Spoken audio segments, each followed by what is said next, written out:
طاسين تلك آيات القرآن وكتاب مبين هدى وبشرى للمؤمنين الذين يقيمون الصلاة ويؤتون الزكاة وهم بالآخرة هم يوقنون إن الذين لا يؤمنون بالآخرة زينا لهم أعمالهم فهم يعمهون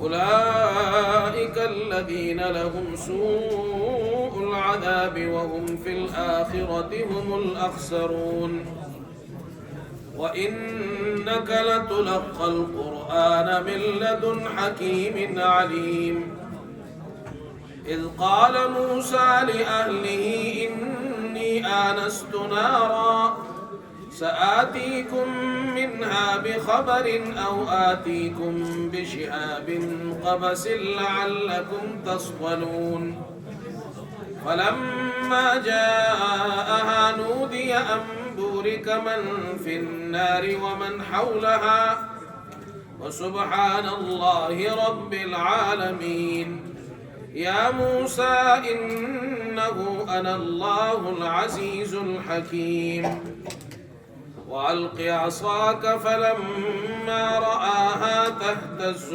كأنها جان ولا مدبرا ولم يعقب يا موسى لا تخف إني لا يخاف لدي المرسلون إلا من ظلم ثم بدل حسنا بعد سوء فإني غفور رحيم صدق الله العظيم.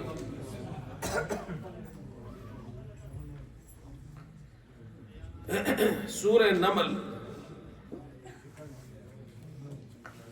یہاں سے ہم نے آج پڑھا ہے 20واں سپارہ الحمدللہ مکمل ہو گیا. کل سے انشاءاللہ ہم ایک ایک سپارہ پڑھیں گے. آج تک ہم سوا سپارہ پڑھتے تھے، اب کتنا پڑھیں گے؟ ایک ایک سپارہ.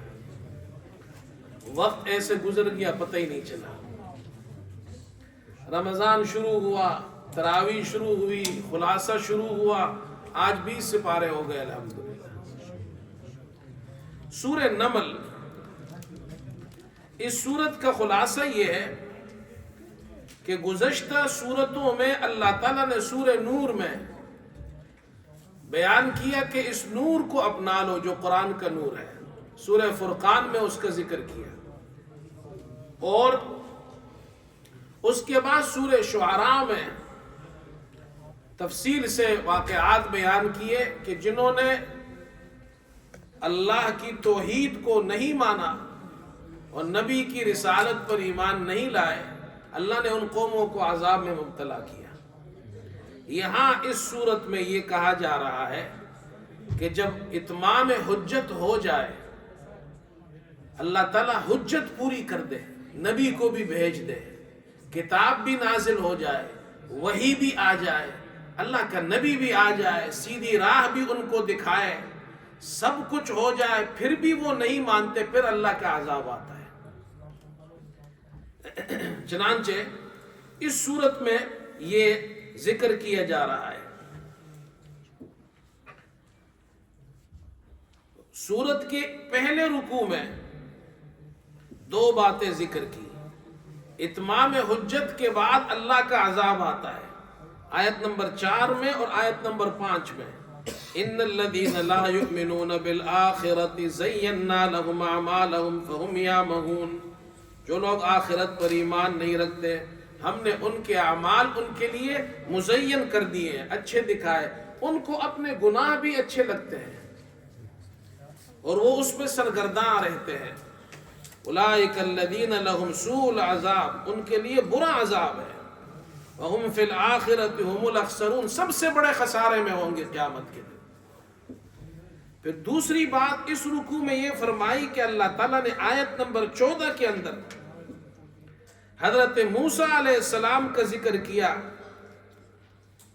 اور ان کی قوم پر کہ جب موسیٰ علیہ السلام واضح نشانیاں لے کر آئے انہوں نے وہ واضح نشانیاں دیکھ لی. فلما جاءتهم آیاتنا مبصرة قالوا هذا سحر مبین. آیت نمبر 13 میں واضح نشانیاں دیکھنے کے بعد کہنے لگے یہ تو جادو ہے. وجحدوا بها واستيقنتها انفسهم ظلما وعلوا. انہوں نے ظلم اور تکبر سے انکار کر لیا، حالانکہ ان کے دل وہ یقین کر چکے تھے کہ یہ نبی ہے، لیکن تکبر کی وجہ سے ایمان نہیں لائے. فانظر کیف کان عاقبۃ المفسدین. تو مفسدین کا انجام کیسے ہوا ذرا دیکھیے.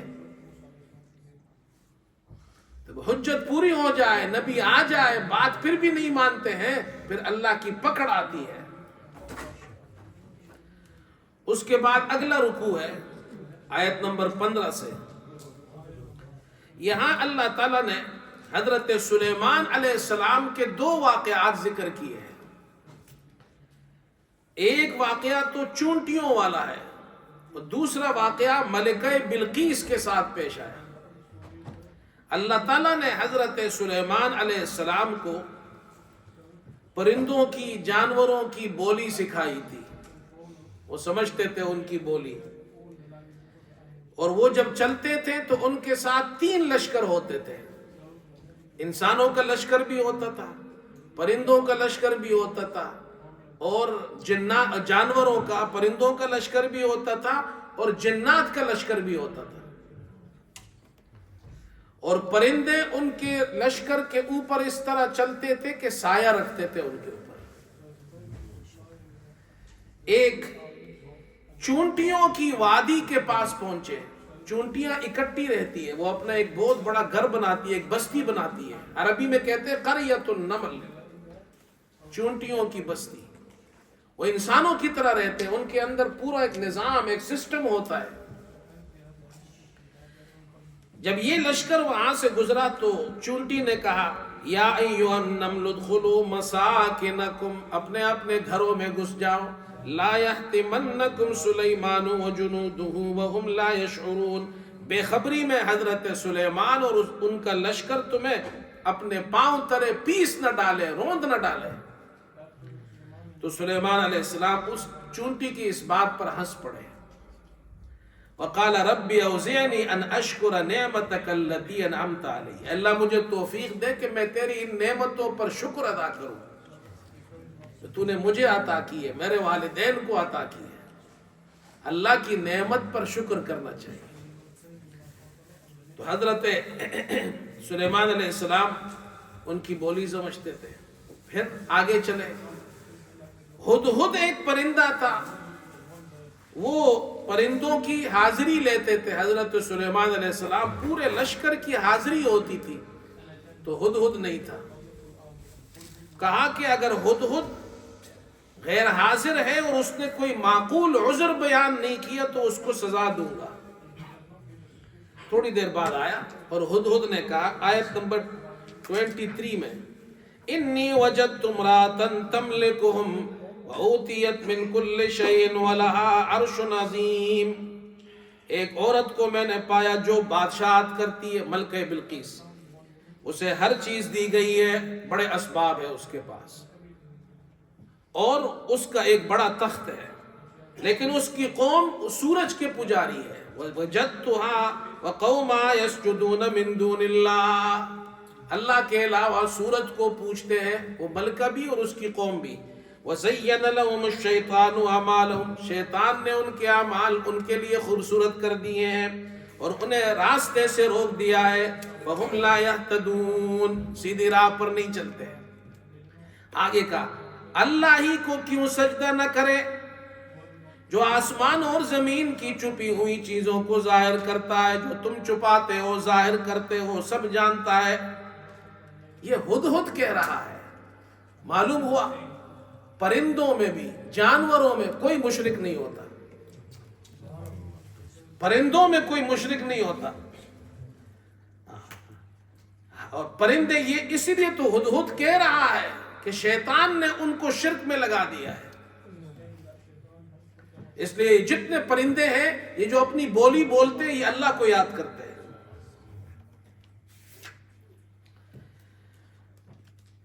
حضرت سلیمان علیہ السلام نے ملکہ بلقیس کو خط لکھا اور اس ہدہد سے کہا جاؤ یہ خط لے جا کر وہاں ڈال دو. وہ خط کیا تھا؟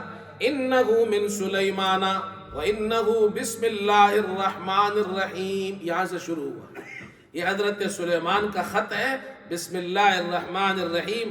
اللہ تعالی علیہ، میرے سامنے تکبر مت کرو. واتونی مسلمین، میرے سامنے مطیع ہو کر، فرما بردار ہو کر میرے سامنے آ جاؤ. خط پہنچا. ہدہد نے جا کر محل میں ملکہ کے جو اس کا بستر تھا وہاں خط ڈال دیا. اس نے خط پڑھا تو لوگوں کو، اپنے دربار کے وزیروں کو، مشیروں کو جمع کیا اور انہوں نے مشورہ دیا. انہوں نے کہا ہم بڑے طاقتور لوگ ہیں، ہم مقابلہ کرنے کو تیار ہیں، لیکن آپ کی جو رائے ہو. تو ملکہ نے کہا کہ جب بادشاہ کسی بستی میں داخل ہوتے ہیں تو اسے خراب کر دیتے ہیں، اس لیے میں ان کے پاس ہدیہ بیچتی ہوں. چیک کرنا ہے مجھے کہ وہ عام بادشاہوں کی طرح ہے، ہدیہ لے کر خوش ہوتے ہیں، یا واقعی اللہ کے نبی ہے. تو ہدیہ بھیجا. حضرت سلیمان نے کہا کہ یہ ہدیہ واپس کر دو، ہمیں ضرورت نہیں ہے. اللہ نے جو ہمیں مال دیا ہے، وہ اللہ نے ہمیں جو دیا وہ بہت زیادہ ہے، وہ اس سے زیادہ بہتر ہے. اور ان سے کہو جا کر کہ اگر تم ہمارے پاس نہیں آئے مسلمان ہو کر، فرما بردار ہو کر، ایسے لشکر سے ہم حملہ کریں گے جس کا تم مقابلہ نہیں کر سکو گے. اور پھر حضرت سلیمان نے اپنے دربار میں لوگوں سے کہا کہ اس ملکہ کا ایک تخت ہے، کوئی ایسا ہے جو تخت وہاں سے یہاں لے کر آئے. تو ایک جن نے کہا، عفریت من الجن، ایک دیو، اس نے کہا کہ میں لے آؤں گا قبل ان تقوم من مقامک، آپ کی مجلس ختم ہونے سے پہلے. یہ جو میٹنگ ہو رہی ہے اس کے ختم ہونے سے پہلے میں لے آؤں گا. قال الذی عنده علم من الکتاب، جس کے پاس کتاب کا علم تھا. یہ حضرت سلیمان علیہ السلام کا وزیر تھا، حضرت آصف بن برخیہ. یہ وزیر تھے، ان کے پاس ایک علم تھا اور وہ خاص علم اللہ نے ذکر کیا، اللہ نے ان کو عطا کیا تھا. اور اس سے وہ دعا کرتے، وظیفہ پڑھتے کہ میرے پاس قبل قال الذی عنده علم من الکتاب انا آتیک بہ قبل ان یرتد الیک طرفک، آپ کی آنکھ جھپکنے سے پہلے میں وہ تخت آپ کے سامنے حاضر کر دوں گا. اللہ کے نیک ولی ہوتے ہیں نا. نبی کا تو معجزہ ہوتا ہے، نبی کے ہاتھ پر خرق عادت چیز اگر ہو اس کو معجزہ کہتے ہیں. اور نبی کے علاوہ اگر کوئی ولی ایسا کام کرے جو خرق عادت ہو اس کو کرامت کہتے ہیں. تو اللہ نے اپنے اولیاء کی کرامت بھی ذکر کی ہے قرآن میں، اس لیے کہ آصف بن برخیہ جو تھے یہ نبی نہیں تھے، ولی تھے. ان کے پاس اسم اعظم تھا اور یہ خاص علم اللہ نے دیا تھا، اس سے دعا کرتے تھے تو وہ کام ہو جاتا تھا. تو ہم اللہ کے اولیاء کو مانتے ہیں. اہل سنت والجماعت کا عقیدہ ہے ہم کرامات اولیاء و کرامات الاولیاء حق، اولیاء کی جو سچے پیر ہیں ان کی کرامات حق ہے. چنانچہ اصحاب کہف ہم نے پڑھا پچھلے سورہ کہف میں، وہ اصحاب کہف جب غار میں گئے 309 سال تک سوئے اور زندہ رہے، اور اللہ کی طرف سے ایسا انتظام تھا کہ سورج بھی اترتا تھا چڑھتا تھا.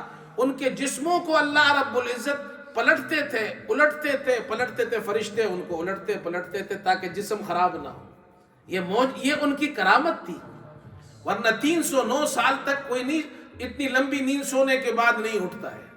یہ تو قرآن میں ہے نا، کسی مولوی کا قصہ تو نہیں ہے نا. قرآن نے کہا ہم ان کے کروٹوں کو عدلتے بدلتے تھے تاکہ جسم خراب نہ ہو. 309 سال بعد زندہ اٹھے، یہ کرامت نہیں ہے. تو یاد رکھو ہم اولیاء کی کرامات کو مانتے ہیں. بعض لوگ بہت سختی کرتے ہیں، وہ اولیاء کا بھی انکار کرتے ہیں، ان کی کرامات کا بھی انکار کرتے ہیں۔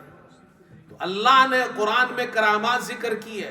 دیکھو حضرت مریم نبی نہیں ہے، نبیہ نہیں ہے، ان کے پاس بے موسم پھل آتے ہیں۔ حضرت زکریہ علیہ السلام نبی ہے اور حضرت مریم نبیہ نہیں ہے، اس لیے کہ عورتوں میں کوئی عورت نبی اور رسول نہیں۔ بے موسم پھل آ رہے ہیں اور حضرت زکریہ پوچھتے ہیں کہاں سے آئے؟ کہا کہ یہ اللہ کی طرف سے ہے۔ میں نے وہ کمرہ بھی دیکھا ہے فلسطین میں مسجد اقصیٰ کے پاس جہاں حضرت مریم عبادت کرتی تھی اور بے موسم پھل اللہ دیتا تھا، وہ کمرہ آج بھی موجود ہے،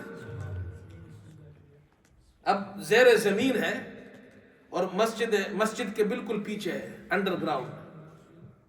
حضرت مریم کو اللہ بے موسم پھل کھلائے، یہ کیا ہے؟ کرامت۔ اصحاب کہف 309 سال تک سوتے رہے، جسم خراب نہیں ہوا، پھر زندہ اللہ نے پھر اللہ نے نیند سے اٹھا دیا، اور یہاں آصف بن برخیاں وہ تخت لے کر آئے، آنکھ کی جھپک کے بمقدار۔ وہ جو جن تھا، جو دیو تھا، اس کے پاس جسمانی طاقت تھی کہ وہ دیو اور جن یہ اڑتے ہیں، ہوا کی رفتار سے چلتے ہیں، یہ تو اڑتے ہیں نا، ایک جگہ سے دوسری جگہ جاتے ہیں۔ لیکن آصف بن برخیاں تو جن نہیں ہے کہ جو اڑ کر جائے، ان کو اللہ نے یہ کرامت عطا کی تھی۔ تو کرامات کو ہم مانتے ہیں، اور یہ 3 واقعات میں نے بیان کر دیے قرآن سے۔ وہ تخت لے کر آئے، جب وہ آئی تو حضرت سلیمان علیہ السلام نے کہا تھوڑی تھوڑی چینجز کر دو تخت میں۔ کہا کہ یہ تمہارا تخت ہے؟ قالت کأنہ ہو، کہا کہ یہ وہی ہے۔ اور پھر جب وہ سلیمان علیہ السلام نے محل ایک تیار کروایا، اس میں شیشہ لگایا۔ اس زمانے میں یہ ایک رواج تھا کہ محل کے اندر نیچے شیشہ لگایا جاتا تھا فلور میں، جیسے ہمارے یہاں آج کل فلور پر کارپٹ ڈالتے تھے، پہلے لکڑیاں ہوتی تھی، پھر کارپٹ آ گیا، اب کارپٹ پھر جا رہا ہے، دوبارہ لکڑیاں آ رہی ہیں۔ کچھ سالوں پہلے کارپٹ نہیں تھا، یہ جو ہمارے بزرگ آئے ان سے پوچھو، کہتے کارپٹ نہیں ہوتا تھا، ایسے ہی ہے نا۔ پھر کیا آیا؟ کارپٹ آ گیا، اب کارپٹ پھر نکل رہا ہے، لوگ تنگ ہو گئے کارپٹ سے۔ تو اس زمانے میں شیشہ بچھاتے تھے نیچے، اور شیشہ کے نیچے ایسا لگتا تھا جیسے پانی ہے۔ بعض علماء کہتے ہیں نیچے پانی ہوتا تھا، اوپر شیشہ ہوتا تھا۔ تو جب یہ آئی ملکہ، حضرت سلیمان نے ان سے کہا کہ محل میں داخل ہو جاؤ۔ اس نے دیکھا کہ یہ تو پانی ہے، تو اس نے اپنی پنڈلیاں کھول دی، یعنی اپنے کپڑا اوپر کیا، تو کہا انہو سرح ممرد من قواریر، یہ تو ایسا مال ہے جس میں شیشے لگے ہوئے ہیں۔ قالت رب انی ظلمت نفسی، میں نے اپنے آپ سے زیادتی کی، ظلم کیا۔ واسلمت مع سلیمان للہ رب العالمین، حضرت سلیمان کے ساتھ میں اللہ تعالیٰ کی فرما بردار ہوئی جو رب العالمین ہے، مسلمان ہو گئی۔ یہ واقعہ اللہ نے ذکر کیا۔ دیکھو ایسے لوگ بھی ہیں، نبی کی بات سنی اور مسلمان ہو گئے، تو اللہ نے ان لوگوں کا ذکر بھی قرآن میں کیا۔ آگے پھر صالح علیہ السلام اور لوط علیہ السلام کا واقعہ دوبارہ ذکر کیا۔ یہ آیت نمبر 49 اور 56 میں ان پر حجت تام ہوئی، انہوں نے بات نہیں مانی، اللہ کا عذاب آ گیا۔ یہ پہلے ہم پڑھ چکے ہیں، یہ کئی صورتوں میں یہ آیا۔ اگلا رکوع ہے، اس رکوع میں اللہ تعالیٰ نے اپنے انعامات ذکر کیے ہیں۔ اگر کوئی اللہ تعالیٰ تو ایسا منعم ہے، انعامات دینے والا ہے، تو عذاب اللہ تعالیٰ عذاب بھی دیتا ہے، تو کہ بھئی عذاب اس لیے دیتا ہے کہ اللہ اتنے انعامات تم پر برساتا ہے، تم پھر بھی نہیں مانتے ہو۔ وہ انعامات اللہ نے ذکر کیے ہیں۔ آیت نمبر 60 سے لے کر اگلی آیات تک، یہ اگلی 64 تک۔ امن خلق السماوات والارض وانزل لكم من السماء ماء فانبتنا به حدائق ذات بهجة بلا کس نے آسمان و زمین بنائے، تمہارے لیے آسمان سے پانی اتارا، پھر اس سے بارونق باغات اگائے۔ تم یہ کام نہیں کر سکتے کہ درختوں کو اگاتے، درختوں کو اگانے والا اللہ ہے۔ دنیا میں ایسی کوئی مشین نہیں جو درخت کو اگائے، اگانے والا اللہ ہے۔ اِلٰہٌ مع اللہ، اللہ کے ساتھ اور بھی کوئی معبود ہے کیا؟ اللہ کے ساتھ اور بھی کوئی معبود ہے؟ معنی یہ نہیں ہے۔ بل ہم قوم یعدلون، یہ ایسی قوم ہے جو راستے سے مڑ رہے ہیں۔ پھر آگے فرمایا بلا زمین کو ٹھہرنے کی جگہ کس نے بنایا؟ وجعل خلالها انہارا، ان کے زمین کے درمیان نہریں اللہ نے چلائی۔ وجعل لها رواسیا وجعل بین البحرین حاجزا، اللہ تعالیٰ نے دو دریاؤں میں پردہ رکھا، ایک طرف جناب کیا ہے، ایک رنگ کا پانی ہے، ایک طرف دوسرے رنگ کا پانی، ایک طرف میٹھا پانی ہے، ایک طرف کھارا پانی۔ یہ کون کرنے والا ہے؟ دونوں پانی اکٹھے ہیں۔ دنیا میں ایسی جگہ ہیں، ادھر والا پانی اس سے نہیں ملتا، ادھر والا ادھر سے نہیں ملتا، درمیان میں کون سی چیز ہے؟ یہ اللہ کی قدرت ہے۔ لیکن جو بات نہیں مانتے اللہ کا عذاب آتا ہے۔ امن یجیب المضطر اذا دعاہ، بھلا کون ہے جو بے قرار کی دعا کو قبول کرتا ہے؟ اللہ اکبر۔ ویکشف السوء، برائی کو دور کرتا ہے۔ ویجعلکم خلفاء الارض، تمہیں زمین میں خلیفہ بناتا ہے۔ کیا اللہ کے سوا اور بھی کوئی معبود ہے؟ الہ مع اللہ، نہیں، اللہ کے علاوہ کوئی بھی نہیں ہے۔ اللہ نے اپنی صفات ذکر کی، ایک اللہ خالق ہے، اللہ قدرتوں والا ہے، اور آگے کہ تمہاری دعاؤں کو قبول کرتا ہے۔ پھر اگلا رکوع ہے، یہ جو مخالفین ہیں یہ قیامت کا انکار کرتے ہیں۔ 67 میں وَقَالَ الَّذِينَ كَفَرُوا أَإِذَا كُنَّا تُرَابًا وَآبَاؤُنَا إِنَّا لَمُخْرَجُونَ، وہ کافر کہتے ہیں کہ جب ہم اور ہمارے ماں باپ مٹی ہو جائیں گے تو دوبارہ پیدا کیے جائیں گے۔ اللہ فرماتے ہیں 69 میں قُلْ سِيرُوا فِي الْأَرْضِ فَانْظُرُوا كَيْفَ كَانَ عَاقِبَةُ الْمُجْرِمِينَ، زمین میں ذرا چلو پھرو، سفر کرو، ٹریولنگ کرو، دیکھو مجرموں کا انجام کیسے تھا۔ وہ بھی تمہاری طرح باتیں کرتے تھے، وہ بھی کہتے تھے ہمارے ماں باپ ہم مر جائیں گے دوبارہ پیدا ہوں گے۔ اللہ نے ان کو ایسا عبرتناک سزا دی، ان کو تم بھی، اللہ اگر نہیں باز آؤ گے اللہ تمہیں بھی پکڑ لے گا۔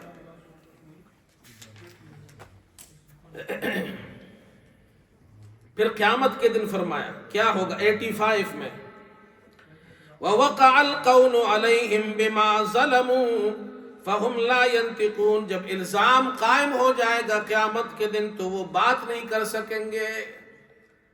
قرآن میں ایسی بہت سی آیات ہے، قیامت کے دن اللہ کے سامنے کس کی ہمت ہوگی بات کرنے کی؟ گناہ ان کا ثابت ہو جائے گا۔ سورہ قصص ہے آگے، یہ اس سورت کے اندر اللہ تعالیٰ نے حضرت موسیٰ علیہ السلام کا واقعہ ذکر کیا ہے، اور مسلمانوں کے لیے مستقبل کی پیشین گوئی ہے۔ جس طرح موسیٰ علیہ السلام اور ان کی قوم پر شروع میں تکالیف آئی، بعد میں اللہ تعالیٰ نے ان کو فتح عطا فرمائی، فرعون کو غرق کر دیا، اسی طرح محمد صلی اللہ علیہ وسلم کو بھی اللہ فتح عطا فرمائے گا۔ شروع میں اللہ تعالیٰ نے فرعون کے ظلم کو ذکر کیا ہے کہ فرعون زمین میں سرکش ہو گیا تھا، ان فرعون علا فی الارض وجعل اہلہا شیعا، لوگوں کے اس نے کئی گروہ بنا دیے تھے۔ قبطی جو فرعونیوں کی قوم تھی، وہ قوم بڑے مزے میں رہتی تھی، اور بنی اسرائیل جو حضرت موسیٰ کی قوم تھی ان کو غلام بنا رکھا تھا، ان سے کام لیتے تھے اور ان کی عورتوں سے بھی کام لیتے تھے۔ پھر یذبح ابناءہم ویستحیی نساءہم، اس کو پتہ چلا، کسی نے بتایا کہ ایک بچہ پیدا ہوگا جو تمہاری اس حکومت کو ختم کر دے گا، تو اس نے بچوں کو ختم کرنا، ذبح کرنا شروع کیا اور عورتوں کو چھوڑ دیتا تھا۔ اللہ تعالیٰ نے فرعون کی حکومت کو ختم کرنے کا ارادہ کیا، تو اگلی آیات میں پھر فرمایا حضرت موسیٰ علیہ السلام کی اماں جان سے کہا پریشان نہ ہو، دودھ پلاؤ، جب فرعون کے پولیس والے آ جائے تو بچے کو پھر دریا میں ڈال دینا۔ فَأَلْقِي فِي الْيَمِّ وَلَا تَخَافِي وَلَا تَحْزَنِي، ڈرنا نہیں، خوف نہیں کرنا، غم بھی نہیں کرنا، بچے کو صحیح دریا میں بچہ رکھنا آپ کا کام ہے، اور دریا سے بچا کر آپ کی گود تک پہنچانا ہمارا کام ہے۔ چنانچہ ایسے ہی ہوا، انہوں نے دریا میں بچہ رکھا ٹوکری کے اندر، وہ ٹوکری تیرتے تیرتے فرعون کے محل تک پہنچی۔ حضرت موسیٰ کی اماں نے اپنی بیٹی سے کہا جاؤ دیکھو یہ ٹوکری کہاں جاتی ہے، وہ گئی دیکھا محل میں ہے۔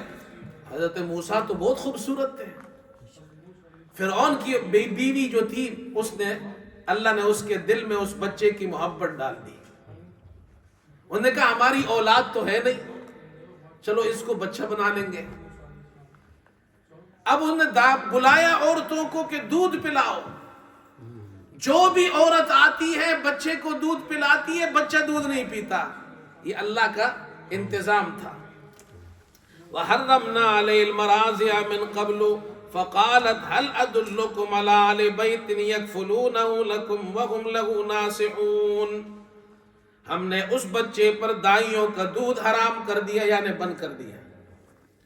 تو ان کی اس حضرت موسیٰ کی بہن کھڑی تھی، کہا میں آپ کو ایک عورت بتا سکتی ہوں، وہ دودھ پلائے گی تو یہ پی لے گا۔ انہوں نے کہا لے آؤ، وہ آئی، وہ تو حضرت موسیٰ کی اماں جان تھی، جیسے ہی گود میں حضرت موسیٰ کو لیا دودھ پینا شروع کر دیا۔ اب حضرت موسیٰ محل میں بھی رہتے ہیں، اماں بھی ان کو مل گئی، محل بھی مل گیا ان کو، پھر جوان ہو گئے۔ اب اللہ تعالیٰ نے اگلا واقعہ ذکر کیا، یہ اگلا رکوع ہے آیت نمبر 14 میں۔ یہاں سے وہ مصر سے نکل کر مدین گئے، حضرت شعیب علیہ السلام کی بیٹی سے شادی کی انہوں نے۔ یہ جو واقعہ ذکر کیا ہے، حضرت موسیٰ علیہ السلام بغیر اجازت کے مصر سے نکلے۔ واقعہ کیا ہوا؟ آپ نے دیکھا دو آدمی لڑ رہے ہیں، ایک ان کی قوم کا حضرت موسیٰ کی قوم کا، دوسرا فرعون کی قوم کا قبطی، اور وہ قبطی ان پہ ظلم، اس پہ بنی اسرائیلی پہ ظلم کر رہا ہے۔ حضرت موسیٰ علیہ السلام نے فَوَكَّزَهُ مُوسَىٰ فَقَضَىٰ عَلَيْهِ، آیت نمبر 15 میں اس قبطی کو آپ نے مکہ مارا، فَقَضَىٰ عَلَيْهِ، اس کا کام پورا ہو گیا، اس کا کام پورا ہو گیا۔ موسیٰ علیہ السلام تو موسیٰ علیہ السلام تھے۔ قال رب انی ظلمت نفسی فاغفر لی فغفر له، اللہ فرماتے انہوں نے بخشش اللہ سے طلب کی، اللہ فرماتے ہم نے بخش دیا۔ دوسرے دن حضرت موسیٰ علیہ السلام پھر آئے، دیکھا وہی بنی اسرائیلی دوسرے سے لڑ رہا ہے، تو کہا کہ تو بڑا گمراہ آدمی ہے، اس کا مطلب یہ لڑائی تو ہی کرتا ہے۔ پھر حضرت موسیٰ علیہ السلام اس کی مدد کرنا چاہ رہے تھے، جب ہاتھ اٹھایا اس کو نہیں مار رہے تھے، دوسرے کو مار رہے تھے۔ قال یا موسیٰ ترید ان تقتلنی کما قتلت نفسا بالامس، کہا اے موسیٰ آج مجھے قتل کرنا چاہتے ہو جیسے کل اس کو قتل کیا تھا۔ اب سب کو پتہ چل گیا کہ جی وہ جو کل بندہ ختم ہوا تھا وہ تو حضرت موسیٰ کے مکے سے ہوا تھا۔ تو حضرت موسیٰ علیہ السلام وہاں سے نکلے۔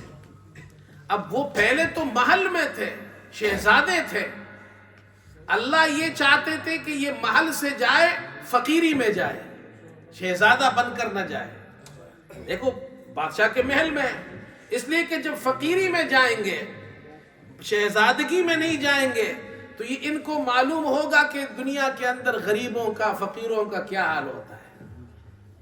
اللہ تعالیٰ یہ پریکٹس کرانا چاہتے ہیں۔ چنانچہ آگے گئے، مدین پہنچے، وہاں دو بہنیں ہیں اور وہ پانی کے لیے کھڑی ہے، یہ اگلے رکوع میں ہے۔ حضرت موسیٰ علیہ السلام نے ان کی مدد کی، پانی بھرا ان کے لیے اور وہ چلی گئی۔ حضرت شعیب علیہ السلام نے ان کو بھیجا، ان میں سے ایک کو کہ جاؤ ان کو بلاؤ جنہوں نے تمہاری مدد کی۔ یہ آئے گھر میں اور خیر وہاں پہنچے، اپنا قصہ سنایا حضرت شعیب علیہ السلام نے ان کی شادی کر دی اپنی بیٹی سے. اور شادی کس پر کی کہ آپ میری ان دو میں سے ایک بیٹی سے شادی کرے، 8 برس تک میری نوکری کریں گے، اور 10 پورے کر دیے آپ نے، 10 سال تو یہ آپ کی طرف سے انعام ہوگا. اب حضرت موسیٰ علیہ السلام وہاں رہے اور حضرت شعیب علیہ السلام کے یہاں 10 سال تک رہے، اور وہاں پر یہ نوکری مطلب یہ ہے کہ کام کرتے رہے.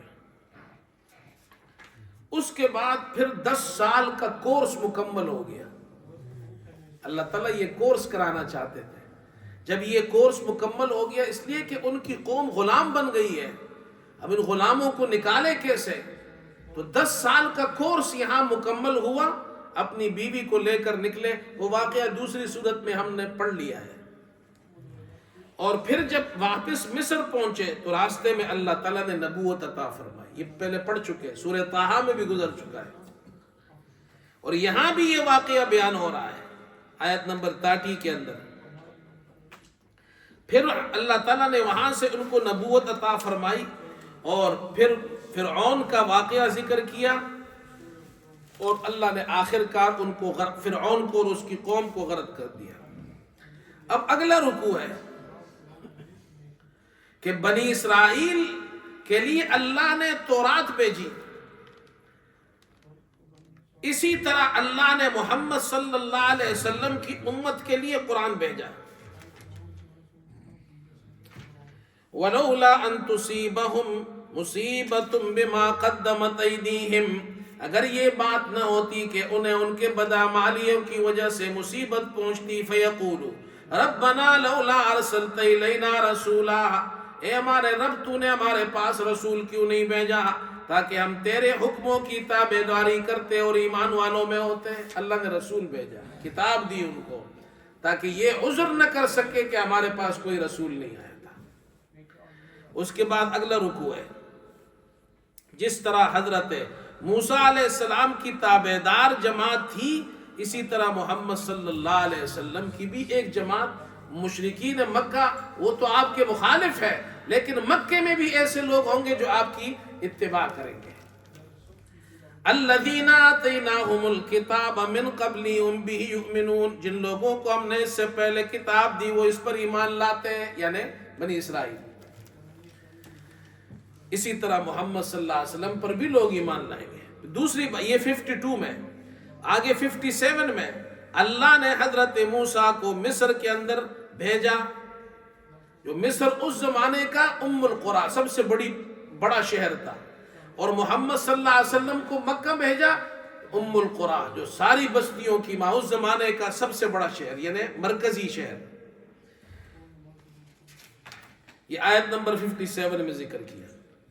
پھر قیامت کے دن یہ جتنے بھی معبود باطل ہیں یہ قیامت کے دن بیزار ہوں گے. وَيَوْمَ يُنَادِيهِمْ فَيَقُولُ أَيْنَ شُرَكَائِيَ الَّذِينَ كُنْتُمْ تَزْعُمُونَ، اور جس دن انہیں پکارے گا اور کہے گا میرے شریک کہاں ہیں، الَّذِينَ كُنْتُمْ تَزْعُمُونَ، جن کا تم دعویٰ کرتے تھے، لاؤ وہ شریک دکھاؤ، اللہ کے شریک کہاں ہیں. قال الذين حق عليهم القول ربنا هؤلاء الذين اغويناهم كما غوينا. جب الزام قائم ہوگا ان پر تو وہ کہیں گے اے ہمارے رب یہ وہی ہے جنہیں ہم نے بہکایا تھا، انہیں ہم نے گمراہ کیا تھا کہ جیسے ہم خود گمراہ تھے، ہم بھی گمراہ تھے، یہ جو ہمارے فالوورز ہیں ان کو بھی ہم نے گمراہ کیا تھا. ہم تیرے روبرو بیزار ہوتے ہیں تو ان کے معبودان باطلہ وہ سب بیزار ہو جائیں گے ان سے.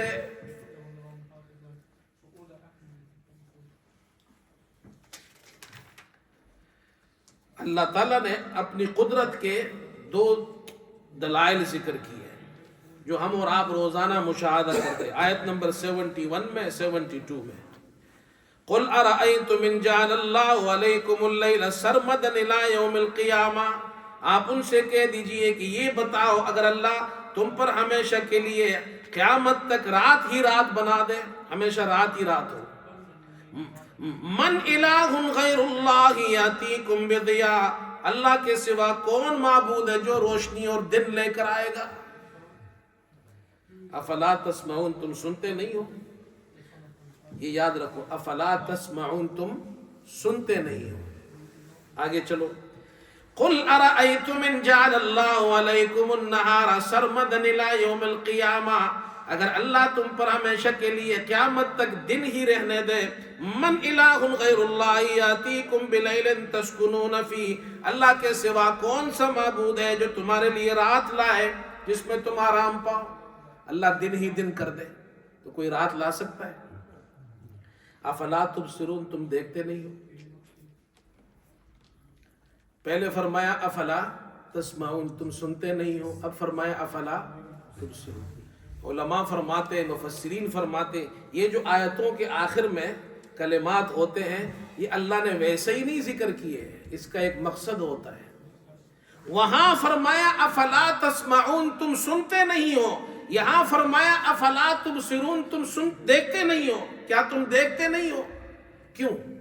اس لیے کہ وہاں پہلے رات کا ذکر ہے، اگر اللہ تم پر ہمیشہ کے لیے رات ہی رات کر دے تو دن کون لائے گا؟ تو رات ہی رات ہو، رات ہی رات ہو، اندھیرا ہو، اندھیرے میں کوئی دیکھ نہیں سکتا لیکن سن سکتا ہے۔ یہاں فرمایا اللہ دن ہی دن کر دے، دن ہی دن کر دے، رات نہ ہو تو کوئی رات لا سکتا ہے، اگر دن ہی دن ہو تو پھر انسان دیکھ سکتا ہے۔ دیکھو یہ قرآن کا کمال ہے، ہر جگہ جہاں جو بات کی وہ اسی جگہ فٹ ہوتی ہے۔ دن میں آدمی دیکھتا ہے اور رات کو آدمی اندھیرے میں سن تو آواز تو آتی ہے لیکن اندھیرے میں نظر نہیں آتا۔ اللہ اکبر۔ پھر اللہ تعالیٰ نے کفار کا، مکے کے کفار کا گھمنڈ توڑ دیا، ان کا تکبر توڑنے کے لیے یہ واقعہ بیان کیا، قارون کا واقعہ ہے جو اس سورت کے آخر میں ذکر ہے۔ حضرت موسیٰ علیہ السلام کے زمانے میں تھے، یہ بڑا مالدار تھا اور یہ اکڑنے لگا، تکبر کرنے لگا۔ وَآتَيْنَاهُ مِنَ الْكُنُوزِ مَا إِنَّ مَفَاتِحَهُ لَتَنُوءُ بِالْعُصْبَةِ أُولِي الْقُوَّةِ 76 آیت میں اللہ نے اس کو اتنے خزانے دیے تھے کہ ان خزانوں کی کنجیاں اور چابیاں اتنی زیادہ تھی کہ ایک طاقتور جماعت اگر اس کو اٹھاتی تو اس کے لیے بھی مشکل ہوتی، یعنی جماعت ہو اور طاقتور لوگ ہو، وہ اس کنجیوں کو چابیوں کو مشکل سے اٹھاتی تھی۔ اب اندازہ لگاؤ خزانے کتنے ہوں گے۔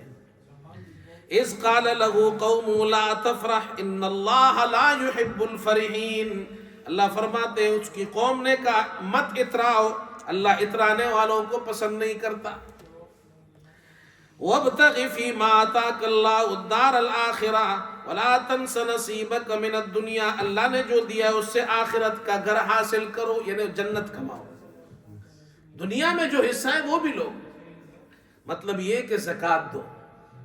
جمعے میں ہم نے بیان کیا تھا کہ زکوٰۃ ہر زمانے میں رہا ہے، نماز اور زکوٰۃ قرآن پاک میں اللہ نے اکٹھے ذکر کیا ہے، اور کتنی جگہ ہے؟ 29 جگہ، نماز اور زکوٰۃ، اور گزشتہ شریعتوں میں نماز بھی تھی، زکوٰۃ بھی تھا۔ تو قارون نے زکوٰۃ دینا چھوڑ دیا اور فساد کرنے لگا۔ قال انما اوتیت علی علم عندی، کہنے لگا یہ تو مجھے میرے ہنر سے ملا ہے، میں بڑا سمجھدار ہوں، میرے پاس ہنر ہے مال کمانے کا۔ نعوذ باللہ، اللہ مال تو دینے والا اللہ ہے، اور وہ کیا کہتا ہے؟ مجھے میرے ہنر سے ملا ہے، یہ تو میں نے جناب کیا، میرے پاس بڑی ڈگری ہے، میں پروفیشنل پرسن، میں نے فلاں جگہ سے پڑھا ہے، فلاں جگہ سے تعلیم حاصل کی ہے۔ یہ اللہ کو یہ تکبر پسند نہیں ہے۔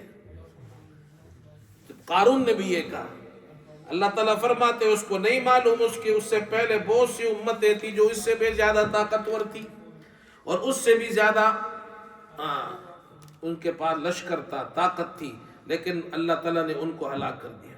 اب ایک دن قارون اپنے ٹھاٹ باٹ سے نکلا پروٹوکول کے ساتھ۔ یہ پروٹوکول بھی ایک نشہ ہے، یہ پروٹوکول کیا ہے؟ ایک نشہ ہے، جیسے چرس ایک نشہ ہے، ہیروئن ایک نشہ ہے، شراب ایک نشہ ہے، پروٹوکول سب سے دنیا کا سب سے خطرناک نشہ ہے۔ آگے بھی لوگ جا رہے ہیں، پیچھے بھی جا رہے ہیں، اور آپ نے یہاں دیکھا ہے کچھ بھی نہیں۔ 25 سال تو مجھے یہاں ہو گئے، میں نے نہیں دیکھا کہ کوئی وزیر جا رہا ہو اس کے آگے 25 گاڑیاں آگے ہو 25 گاڑیاں پیچھے ہو۔ دیکھا ہے آپ نے؟ یہ صرف یہ چیزیں صرف ہمارے یہاں پائی جاتی ہیں، آگے بھی گاڑیاں پیچھے بھی گاڑیاں، اور پھر راستے میں لوگوں کو تنگ کرتے ہیں۔ اس میں ایمبولنسز بھی ہوتی ہے، اس میں غریب لوگ بھی ہوتے ہیں، اس میں پیدل لوگ بھی ہوتے ہیں، اور کوئی غریب آ بھی جائے تو اس کو ٹڈے مارتے ہیں، سائیڈ میں ہو جاؤ۔ کئی گھنٹے تک کئی گھنٹوں تک راستے بند کر کے رکھتے ہیں، دھوپ میں، سخت دھوپ کے اندر۔ اور بابا تم کو آنے کی ضرورت کیا ہے؟ تم کو اس شہر میں آنا ہے تو بھائی رات کو آؤ، کسی ٹائم آ جاؤ، لوگوں کو مت تنگ کرو۔ لیکن یہ ایک نشہ ہے، پروٹوکول، میری آگے بھی ہو پیچھے بھی گاڑیاں ہو، آگے بھی گاڑیاں ہو۔ تو یہ بھی نکلا، فخرج علی قومی فی زینتی، یہ اپنی ٹھاٹ باٹ کے ساتھ نکلا۔ قال الذین یریدون الحیات الدنیا، دنیا دار لوگ کہنے لگے، یا لیت لنا مثل ما اوتی قارون، ہمارے لیے بھی ویسے ہی ہوتا جو قارون کے پاس ہے، جو اس کو دیا گیا ہے۔ ہم بھی ایسے بڑی بڑی گاڑیوں میں گھومتے ہیں، اور جناب کیا ہے ہمارے آگے پیچھے جناب گاڑیاں ہوتی ہے، بڑے جناب کیا ہے پروٹوکول میں ہم جاتے ہیں۔ وقال الذین اوتوا العلم، اہل علم کہنے لگے، ویلکم ثواب اللہ خیر لمن آمن وعمل صالحا، تم پر افسوس ہے، تم کیسی باتیں کرتے ہو؟ اللہ نے جو تمہارے لیے قیامت کے دن ثواب رکھا ہے وہ اس سے بہتر ہے۔ مزے تو وہاں ہوں گے جب مسلمان جنت میں جائے گا، جنت کے دروازوں سے فرشتے ان کو سلام کریں گے، اللہ مزے وہاں ہوں گے۔ پھر فَخَسَفْنَا بِهِ وَبِدَارِ الْأَرْضِ، ہم نے اسے اور اس کے گھر کو زمین میں دسا دیا، زمین میں اللہ نے دسا دیا، اس کو بھی، اس کے گھر کو بھی، اس کے خزانوں کو بھی۔ کوئی اس جماعت اس کے کام نہیں آئی، کوئی اسے بچا نہیں سکی۔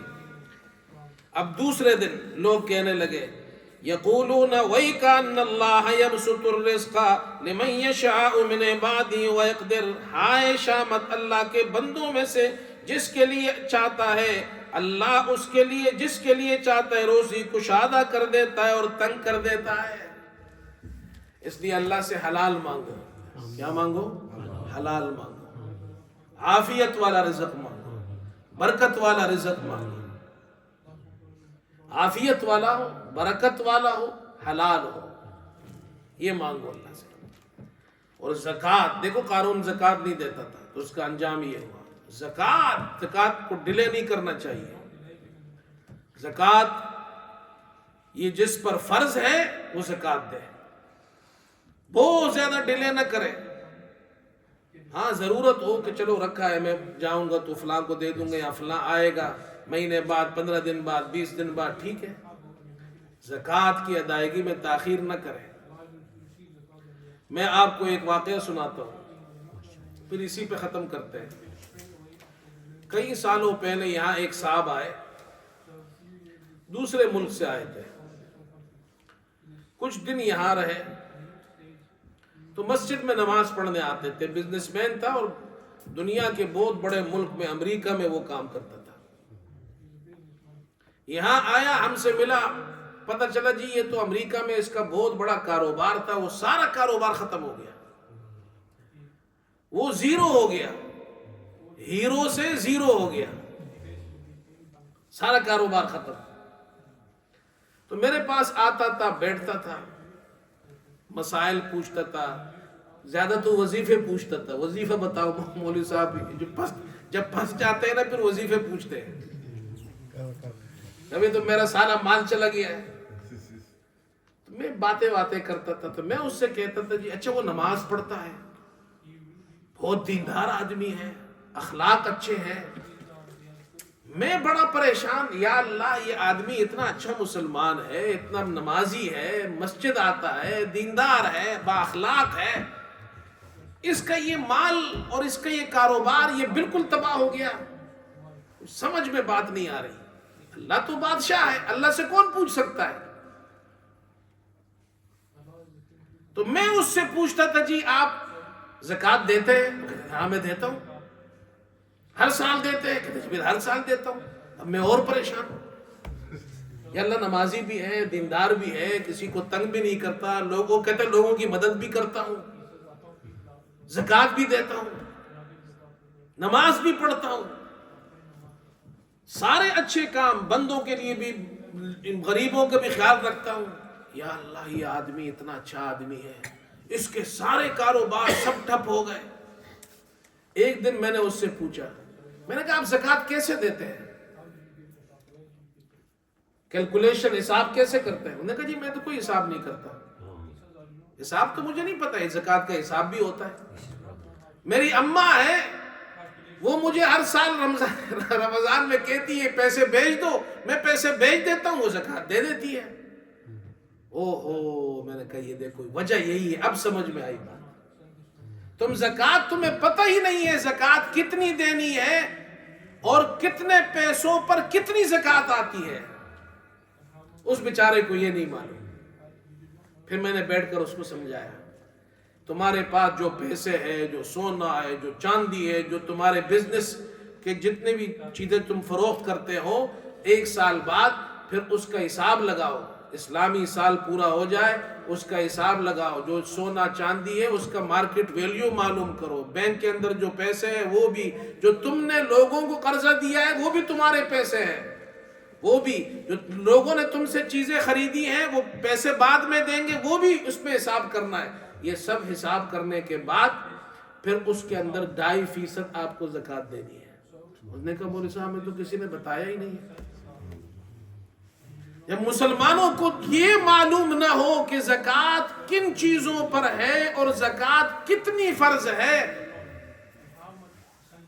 اور ہم نے اپنے بزرگوں سے سنا ہے، ہمارے والد صاحب کے شیخ تھے حضرت مولانا فضل محمد صاحب رحمۃ اللہ علیہ، اور وہ حرم شریف میں تھے۔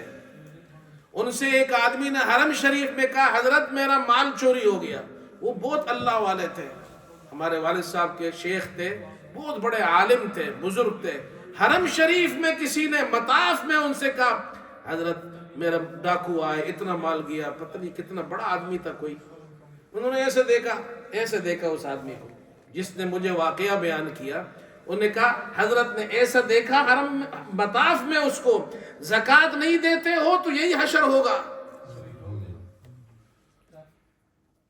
تو اللہ والے لوگ تھے، کہ زکوٰۃ نہیں دیتے ہو تو پھر تمہارے اوپر یہ عذاب بھی آئیں گے۔ آج ہم لوگوں نے فرائض چھوڑ دیے، ہمیں مسلمانوں کو نہیں پتہ زکوٰۃ کتنی دیتے ہیں، کس پر دیتے ہیں، حلال حرام کا فرق ہم نے چھوڑ دیا ہے۔ آج مسلمان کوئی پرواہ نہیں کرتا اس کی، میری انکم حلال ہے یا حرام ہے، بس پیسہ آنا چاہیے۔ تو وہ جو حرام آئے گا تو اپنے ساتھ حرام پیسہ صرف پیسہ نہیں ہوتا، وہ ساری نجاست، ساری گندگیاں، سارے عذابات، ساری مصیبتیں، سارے ٹینشن، ساری پرابلمز وہ اپنے ساتھ لاتا ہے۔ تو جب وہ آ جاتی ہے تو پھر کہتے جی بیٹا میری بات نہیں مانتا، ٹینشن تو آپ خود گھر میں لائے ہیں۔ پھر کہتے جی اولاد میری بات نہیں مانتی، پھر کہتے مولوی صاحب میاں بیوی میں جھگڑا ہو گیا، پھر کہتے مولوی صاحب ہمارے اندر طلاق ہو گئی، پھر کہتے مولوی صاحب گھر میں سکون نہیں ہے۔ مولوی صاحب کچھ نہیں کر سکتے، یہ خامخواہ دھوکہ دیتے ہیں۔ مولوی صاحب تعویذ دے دو، دم دے دو، وہ پیروں سے فقیروں سے وہ پیسے ان کو ہزاروں پاؤنڈ دیتے ہیں، گھر کے اندر جو گندگی ہے جب تک اس گندگی کو صاف نہیں کرو گے تو وہ برکت کہاں سے آئے گی؟ کنویں کے اندر اگر جانور گر کر مر گیا تو اس میں سے پانی نکالو گے، لیکن پہلے گندگی تو نکالو، جانور نکالنے کے بعد کنواں صاف کرنا ہے نا۔ اگر جانور اندر پڑا ہے آپ مشینیں لگا کر کنواں صاف کرے، کنواں صاف نہیں ہوتا۔ وہ جب تک گھر کے اندر وہ حرام پڑا ہے، سارے دنیا کے مولوی اور پیر آپ کو تعویذ دے، آپ کو وظیفے بتائے، برکت نہیں آئے گی، یہ دھوکہ ہے۔ اللہ سمجھ نصیب فرمائے اور ہم سب کو عمل کی توفیق عطا فرمائے۔ اللہم انا نسألک الہدی والتقی والعفاف والغنی نسألك من خير ما سألك منه نبيك محمد صلى الله عليه وسلم ونعوذ بك من شر ما استعاذك منه نبيك محمد صلى الله عليه وسلم وأنت المستعان وعليك البلاغ ولا حول ولا قوة إلا بالله العلي العظيم وصلى الله تعالى